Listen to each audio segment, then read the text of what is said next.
Hello friends, welcome to fact finder PSC. 2025 PSC ആവർത്തിച്ച കേരള പദ്ധതികളെക്കുറിച്ചുള്ള ചോദ്യങ്ങൾ നോക്കാം. ആദ്യത്തെ ചോദ്യം, കേരള സർക്കാർ 2025 ഫെബ്രുവരിയിൽ തുടക്കമിട്ട ആരോഗ്യം ആനന്ദം എന്ന പദ്ധതി വഴി ഉദ്ദേശിക്കുന്നത് എന്താണ്? ക്യാൻസർ ബോധവൽക്കരണം. കേരള സർക്കാർ 2025 ഫെബ്രുവരിയിൽ തുടക്കമിട്ട ആരോഗ്യം ആനന്ദം എന്ന പദ്ധതി വഴി ഉദ്ദേശിക്കുന്നത് ക്യാൻസർ ബോധവൽക്കരണമാണ്. അടുത്ത ചോദ്യം നോക്കാം. രാത്രികാലങ്ങളിൽ ഒറ്റപ്പെട്ടു പോകുന്ന സ്ത്രീകൾക്ക് പോലീസ് സഹായം ലഭ്യമാക്കുന്ന പദ്ധതിയുടെ പേര് എന്താണ്? ഉത്തരം നിഴൽ പദ്ധതി. അടുത്ത ചോദ്യം, അന്ത്യോദയ അന്ന യോജന നിലവിൽ വന്ന വർഷം? 2000 ഡിസംബർ 25. 2000 ഡിസംബർ 25-നാണ് അന്ത്യോദയ അന്ന യോജന നിലവിൽ വന്നത്. അടുത്ത ചോദ്യം, കേരളത്തിൽ സർക്കാർ നടപ്പാക്കുന്ന വേതന തൊഴിൽ പദ്ധതി ഏത്? ഉത്തരം ജീവനം. കേരളത്തിൽ സർക്കാർ നടപ്പാക്കുന്ന വേതന തൊഴിൽ പദ്ധതിയാണ് ജീവനം. മഹാത്മാഗാന്ധി ഗ്രാമീണ തൊഴിലുറപ്പ് പദ്ധതി നടപ്പിലാക്കുന്നത് ആരാണ്? ഗ്രാമപഞ്ചായത്ത്. അടുത്ത ചോദ്യം, ആരോഗ്യ കേരളം പദ്ധതിയുടെ പ്രധാന ഉദ്ദേശം എന്താണ്? ആരോഗ്യ സേവനങ്ങൾ ഗ്രാമപ്രദേശങ്ങളിലെ ജനങ്ങളിലേക്ക് എത്തിക്കുക.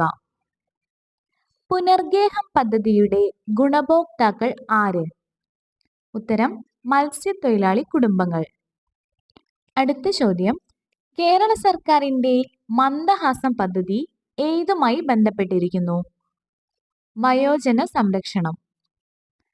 കേരള സർക്കാരിന്റെ മന്ദഹാസം പദ്ധതി വയോജന സംരക്ഷണവുമായി ബന്ധപ്പെട്ടിരിക്കുന്നു. കേരളത്തിൽ തൊഴിലുറപ്പ് പദ്ധതി ആദ്യമായി ആരംഭിച്ച ജില്ല? വയനാട്. വയനാട് ജില്ലയിലാണ് കേരളത്തിൽ തൊഴിലുറപ്പ് പദ്ധതി ആദ്യമായി ആരംഭിച്ചത്. അടുത്ത ചോദ്യം, സ്കൂൾ വിദ്യാർത്ഥികളിൽ ലഹരി ഉപയോഗം തടയുന്നതിനായി സംസ്ഥാന എക്സൈസ് വകുപ്പിന്റെ പദ്ധതി ഏതാണ്? ഉണർവ്.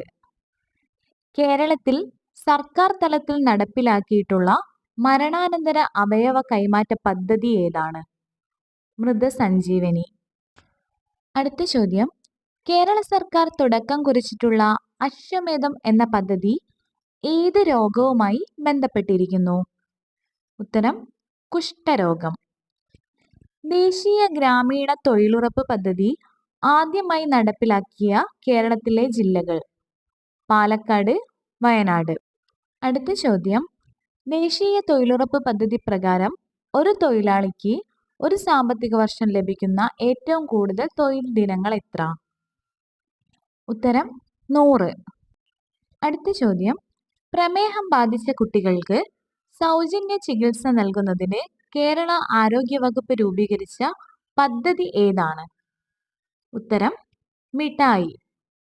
അടുത്ത ചോദ്യം, നഗരങ്ങളിലെ ചേരികളിലെ സാധാരണക്കാരുടെ ആരോഗ്യ സംരക്ഷണത്തിനായി കേരള സർക്കാർ ആവിഷ്കരിച്ച പദ്ധതി ഏതാണ്? ഉത്തരം ഉഷസ്. അടുത്ത ചോദ്യം നോക്കാം. ബയോകെമിക്കൽ മാലിന്യ സംസ്കരണ പ്രോട്ടോക്കോളുകൾ പാലിച്ചുകൊണ്ട് പരിസ്ഥിതി മലിനീകരണവും ആരോഗ്യ മേഖലയിലെ അപകട സാധ്യതകളും തടയുന്നതിനായി കേരള ഡ്രഗ്സ് കൺട്രോൾ വകുപ്പ് ആരംഭിച്ച പദ്ധതിയുടെ പേരെന്ത്? ഉത്തരം എൻപ്രൗഡ്. അടുത്ത ചോദ്യം, ജീവിതശൈലി രോഗങ്ങൾ നിയന്ത്രിക്കുന്നതിനായി സംസ്ഥാന സർക്കാർ ആരംഭിച്ച ജീവിതശൈലി രോഗനിയന്ത്രണ പദ്ധതി ഏതാണ്? അമൃതം ആരോഗ്യം. അടുത്ത ചോദ്യം, മയക്കുമരുന്നുകളുടെ വിതരണവും ഉപയോഗവും വ്യാപനവും തടയാൻ കേരള സംസ്ഥാന പോലീസ് രൂപം നൽകിയ പദ്ധതിയുടെ പേരെന്താണ്? ഉത്തരം യോദ്ധാവ്. അടുത്ത ചോദ്യം, കേരള സർക്കാരിന്റെ കീഴിലുള്ള സാമൂഹ്യനീതി വകുപ്പ് BPL വിഭാഗത്തിൽപ്പെടുന്ന പ്രായമായ പ്രമേഹ രോഗികൾക്ക് സൗജന്യമായി ഗ്ലൂക്കോമീറ്റർ നൽകുന്ന പദ്ധതി ഏതാണ്? വയോമധുരം.